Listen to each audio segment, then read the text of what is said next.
El aumento de sueldo de la presidenta Dina Boluarte, de 15.600 a 35.568 soles, ha dado la vuelta al mundo. Medios internacionales no tardaron en rebotar el descontento social en un país donde el sueldo mínimo apenas supera los 1.000 soles. La prensa argentina, entre risas, señaló: es una de las presidentas con más bajo índice de popularidad, que ahora caerá más, están en el piso, y no sé si caerá más porque tiene un 2% y porque la encuesta seguro la hicieron a la mamá y la hermana. En los últimos meses, la mandataria designada del Perú, Dina Boluarte, ha sido noticia por motivos aparentemente contradictorios. Tener la menor aprobación ciudadana en el mundo y cobrar uno de los mejores salarios de la región. En mayo, la encuestadora Ipsos reveló que Boluarte tenía un 0% de aprobación ciudadana. Alfredo Torres, director de Ipsos, resaltó que la aprobación de Boluarte representa un récord histórico, pues en los 30 años que llevan realizando encuestas, nunca encontraron una tendencia de desaprobación tan alta sostenida por tantos meses. Pese a esta abrumadora desaprobación, a inicios de julio, el diario oficial El Peruano publicó el decreto que formalizaba el aumento de sueldo de Dina Boluarte, quien pasó a ganar 35.500 soles mensuales, unos $10.000. Y era un incremento salarial del 122%. Pero para Boluarte no es suficiente ganar el equivalente a 34 sueldos mínimos mensuales. El salario mínimo en Perú es de 1.134 soles mensuales, porque la mandataria dispone de una tarjeta Platinum sin límite de gasto para las compras de alimentación y vestuario. Con casi 3 años al frente del Ejecutivo, Boluarte enfrenta 7 denuncias fiscales. Unas por crímenes de lesa humanidad, 50 asesinados y 1.200 heridos durante el estallido social de 2022, luego de la destitución de Pedro Castillo. Otras por corrupción, por el caso Rolex, donde intercambió presupuestos regionales por relojes de alta gama. Y otras por abandono de cargo, por ausentarse de sus funciones para someterse a una cirugía estética. ¿Cómo puede mantenerse en el cargo? El principal respaldo que tiene Dina Boluarte es, y ha sido todo este tiempo, el Congreso. En un país donde cada vez más los congresistas deciden la caída de los mandatarios, es clave contar con el respaldo del Parlamento. Fue el Congreso la punta de lanza en el operativo golpista que destituyó a Pedro Castillo y la instancia que encumbró a Boluarte en la presidencia. En Perú, los parlamentarios votaron contra el adelanto de elecciones y han bloqueado cualquier posibilidad de vacancia, sin importar que el 95% de la ciudadanía también los desaprueba. Ella, por su parte, les ha duplicado el presupuesto y respalda todas sus iniciativas legislativas. Los grandes empresarios también respaldan a Boluarte, pues encontraron en ella a la solícita empleada que les tramita todas sus exigencias, desde nuevas exoneraciones tributarias para los agroexportadores hasta la nueva ley de fondos de pensiones y el reimpulso a la inversión minera. Las Fuerzas Armadas y policiales también han cumplido su rol de garantes del régimen y fueron claves para reprimir las protestas. ¿Se puede tener un país donde el presidente sea un actor de reparto? ¿Y quién manda en ese país cuando no lo gobierna su gobierno? Hoy vamos a hablar de Perú, que se hizo famoso en estos meses por tener la presidenta más impopular, no solo de América Latina, lo cual ya sería todo un récord en vista de algunos presidentes actuales, sino del mundo. La presidenta se llama Dina Boluarte y tiene 1.3% de aprobación según la última encuesta de Seed Opinion y Mercado. Es literalmente menos que un margen de error de encuesta, lo que quiere decir que podría estar en menos porcentaje todavía. Nunca tan cierta la expresión de que más abajo de eso está el petróleo. Contemos un poco quién es Dina Boluarte para ubicarla en el mapa político de Perú. Era vicepresidenta de Pedro Castillo, el dirigente campesino que había llegado a la presidencia en medio de la crisis en 2021 y que salió del poder en diciembre del 22 luego de un confuso episodio que no pocos llaman un golpe de Estado en su contra. Boluarte levantó la mano en medio de la tormenta política, juró en el Congreso y anunció que lo suyo sería transitorio. Nada de traicionar a quien la había llevado a la presidencia ni de querer entronizarse en la silla caliente de la presidencia del Perú, un país donde se volvió más habitual ver a un presidente destituido que terminar su mandato. Pero le agarró el gustito rápidamente, tal vez por ese efecto de ponerse la banda presidencial y pasar de ser una desconocida a estar rodeada de luces y protocolos. Pero claro, la gente salió a protestar para defender a Castillo, repudiarla a ella, al Congreso, al sistema político que se estaba totalmente descompuesto. Y la respuesta fue plomo. Disparos de policías y militares que dejaron a cerca de 60 muertos con masacres como la de Ayacucho o Puno y centenares de heridos. El horror total. De hecho, Marco, tú estabas ahí, ¿no? Sí, estaba en Ayacucho justamente y después estuve en Lima cuando fueron las masivas protestas contra Boluarte. Ahí fue, de hecho, cuando se ganó el triste apodo de Dina, no Boluarte, sino Balearte. Y no renunció, reprimió y reprimió. Y se mantuvo gracias a los poderes que deciden quiénes se mantienen y quiénes no, como en esos días fueron los militares, el Congreso o el llamativo silencio de Estados Unidos. Y así se hizo presidenta Boluarte, o Balearte, como me gusta más decirle, la más impopular hoy del mundo. Es muy buena siendo la peor, ¿no? La mandataria asumió, sí, lo que se conoce como legitimidad de origen, que es básicamente la legitimidad que te dan los votos y es una piedra angular de la democracia. Ella, contrario a eso, se coló entre los pasillos golpistas y asumió como presidenta sin que nadie la votara. Entonces, si no tenía legitimidad de origen, podría haber conseguido lo que se llama legitimidad de ejercicio, que es la legitimidad que te da el ejercicio de la presidencia. O sea, bueno, gobernar bien, pero ni lo uno ni lo otro. Asumió por la puerta de atrás y se mantuvo sin apoyo popular, incluso con unos cuantos episodios dignos de reír, bueno, pues para no llorar. Así es, como el llamado Rolex Gate el año pasado, donde se descubrió que tenía la módica suma de $500.000 en joyas. Ocurre que Boluarte, que es coqueta, usaba diferentes relojes Rolex en sus apariciones televisivas, algunos con la módica suma de $26.000 o $20.000. Sí, eso puede costar un reloj Rolex. Baratijas, que digamos. Claro, y un pequeño detalle, no los había declarado entre sus bienes y tenía un salario de cerca de $4.000 al mes. ¿Cómo obtuvo los Rolex entonces? ¿Cuánto aroma a sobornos y a corrupción? Y nada sofisticado, la verdad. Relojes de lujo, a la vieja usanza. Pero Boluarte no se quedó ahí. A inicios de este año protagonizó lo que podemos llamar el cirugía gate, que es cuando se destapó que se había ausentado 2 semanas por una cirugía plástica de la nariz, una cirugía que según ella era médica y resultó que era cosmética. De hecho, pueden ver las imágenes en las imágenes que estamos proyectando, el cambio entre el antes y el después. El Ministerio Público la acusó por la omisión de comunicar el impedimento temporal para el ejercicio del cargo de la presidenta de la República al Consejo de Ministros y al Congreso de la República como consecuencia de un procedimiento quirúrgico, pues al que fue sometida. Pero Boluarte no se quedó ahí. 2 escándalos y los índices de aprobación por el piso no le parecieron suficientes. No.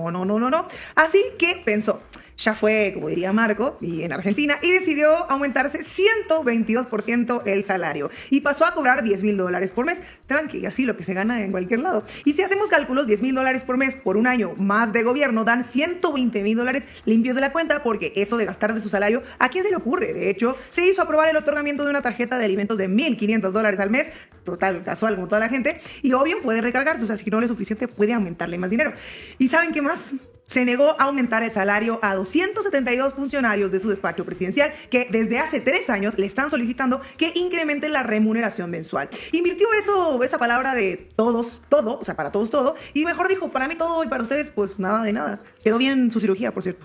Y veámosla unos segundos en este video, porque si alguien no conoce aún la expresión lágrimas de cocodrilo, va a descubrirlo en un instante. En pocas palabras, quiero un país donde la niñez tenga futuro. En pocas palabras, donde la pobreza se acorte. ¡Qué momento! Bueno, sí, señora, muchos queremos eso, y no dudo que la mayoría en el Perú también quiere eso. Pero desde hace un cuarto de siglo, los peruanos ven como sus presidentes son acusados uno tras otro de corrupción, algo que en su caso pesa con mucha fuerza. Y le aviso, si me permite, que seguramente la estén esperando para cuando cruce la puerta de salida del Palacio Presidencial. Y vayamos a esos 25 años, o mejor dicho, al nivel de descomposición de la política peruana. Porque si Boluarte es la presidenta más impopular del mundo, el Congreso peruano está cerca de eso. Según el Instituto de Estudios Peruanos, 93% de la ciudadanía desaprueba el desempeño del Congreso de la República. Puesto al revés, 7% lo aprueba con suerte. Y 44% de los peruanos y peruanas ve con simpatía la disolución del Parlamento. O sea, que entre Boluarte y los 130 congresistas llegan a duras penas a 8% de aprobación. De hecho, en las protestas de 2022 y 2023, una de las principales consignas era justamente el cierre del Congreso. Y acá sí, entramos al nudo del asunto estructural de Perú, que es el de un sistema de altísima desaprobación social permanente con un presidente que está puesto de sombrero. O alguien en su sano juicio se imagina que una presidenta con 1% de aprobación y mínimo 3 causas en el Ministerio Público es quien realmente gobierna ese país. Evidentemente no. De hecho, si el Congreso pudiera hoy destituirla en vistas de su debilidad y que ni siquiera tiene partido político propio. Esa es otra cosa, porque todavía flota en el aire y que los poderes reales deciden que así sea, eso es evidente. De hecho, si hacemos memoria, el Congreso peruano hizo caer directa o indirectamente a 3 de los 4 últimos presidentes del país. Pedro Pablo Kuczynski en el 2018, Martín Vizcarra en el 2020 y Castillo, ya saben, en el 2022. Se trata de un Congreso con esteroides golpistas, una de las piedras angulares del modelo peruano. Porque sí, lo que ocurre con las instituciones con total descrédito, al tiempo que una economía neoliberal neoliberal que nadie cuestiona, es parte de un modelo que, como tal, tuvo su momento fundacional. Y fue con el hoy fallecido Alberto Fujimori, que gobernó entre 1990 y el 2000, cuando se escapó a Japón. No sé si lo recuerdan. Sí, bueno, el del Congreso cerrado con tanques, denuncias de terrorismo de Estado, grupos parapoliciales, ajuste neoliberal y una nueva constitución. Y me quedo corta. Podría hablar, por ejemplo, de las esterilizaciones forzadas de mujeres. Ese mismo Alberto Fujimori. De ahí viene el modelo que rige Perú y que tiene dos partes dislocadas. Esto es importante. Una es la superestructura política descompuesta, sin credibilidad, con partidos que se alquilan para las elecciones y presidentes destituidos. Y otra es la base económica neoliberal, extractivista, en manos sobre todo de empresas extranjeras, un banco central autónomo del poder político y un país profundamente desigual. Entonces, la política puede estar en crisis terminal, como lo está, que las ganancias empresariales siguen impolutas. De hecho, el país en términos de Producto Interno Bruto sigue creciendo, 3.3% en 2024, y el Banco Central de Perú, autónomo, proyecta que este año va a crecer en torno al 3.2%, o sea, un ritmo similar. Según el Banco Central, el crecimiento el año pasado se debió al desempeño de los sectores primarios, como la pesca, manufactura primaria o minería de cobre, oro y plata. Pero, y esto es clave siempre recordarlo, cada vez que alguien les diga que un país crece, pregunten cómo se distribuye el crecimiento o quién se lleva la riqueza, para decirlo de forma sencilla. Y Perú es el cuarto país más desigual del mundo, según los datos del Laboratorio de Desigualdad Mundial. El 1% de los más ricos tiene entre 25 y 30% del total de la riqueza nacional. No hay que ser demasiado perspicaz para darse cuenta de la gran desigualdad que hay en Perú cuando uno llega allá, como en las imágenes que estamos viendo ahora en pantalla, filmadas en el barrio Villa María del Triunfo, en la periferia de Lima. Así es, Villa María del Triunfo, donde son miles de ranchos, casitas hechas con madera, chapas, cerros de tierra sin servicios de agua, gas, donde viven decenas de miles de personas que emigraron por la pobreza de las provincias y sobreviven como pueden. Ese es el modelo real peruano, lo que ocurre detrás de los gráficos con curvas macroeconómicas al alza, porque esa es la arquitectura neoliberal. Ganancias concentradas que se van fuera del país, curvas que suben en el mejor de los casos y una gran desigualdad, un Estado que a duras penas garantiza educación, salud o transporte. Y adivinen quién quiere copiarse de este hermoso modelo peruano. Vaya, no me digas que Javier el Pelucas Milei de Argentina. Bingo, Estefanía, el Peluca. ¿Y sabes por qué? Bueno, porque es un modelo de estabilidad neoliberal, algo que la Argentina nunca logró hacer. Perú es así el nuevo modelo a imitar por las derechas, como durante tantos años lo fue, por ejemplo, Chile. O sea, que sigue sobre rieles, gane quien gane. Y el que lo quiera cambiar, como tímidamente intentó Pedro Castillo, pues va para afuera. El paraíso de las transnacionales y de las élites, en este caso limeñas, que a veces parecen vivir como en la época del virreinato. Y hay algo más. Todo el escándalo de los Rolex, la operación de nariz, el sueldo presidencial, la impopularidad del Congreso, la del Poder Judicial, todo eso lleva al descrédito de la política y el Estado en general. De hecho, según una encuesta del Instituto de Estudios Peruanos, solo el 8% de los ciudadanos confía plenamente en las elecciones generales del año que viene, 2026, donde habrá una altísima fragmentación de ofertas políticas. Y una elección con poca credibilidad, probable baja participación y alta división de partidos, adivinen a quién beneficia. Bueno, pues a los partidos que vienen dominando la política desde hace 25 años. Esos partidos que nunca cuestionan ni el modelo económico, ni garantizan el status quo y acusan a cualquier idea de progresista ser terrorista, como dicen en Perú. Perú, ese país que inventó el verbo terruquear para acusar a alguien de terrorista. En fin, vamos a ver qué pasa el próximo año en las elecciones. Aún faltan meses de escándalos y corrupción en el marco de una crisis de un régimen político que se mantiene desde hace años, ante la cual, de hecho, algunas fuerzas de izquierda pidieron varias veces una nueva constitución que permita refundar el orden del país andino. Por el momento, asistimos a uno de los capítulos más profundos de la descomposición de un país que nos están vendiendo como un modelo neoliberal for export, y acá vieron lo que realmente pasa. Ya estamos viendo lo que pasa. Muchas gracias, Marco. Porque ahora Argentina se parece más a un país normal. Por ejemplo, te puedo decir Perú. En Perú cambian de presidente, no te digo cada 5 minutos, pero cada año.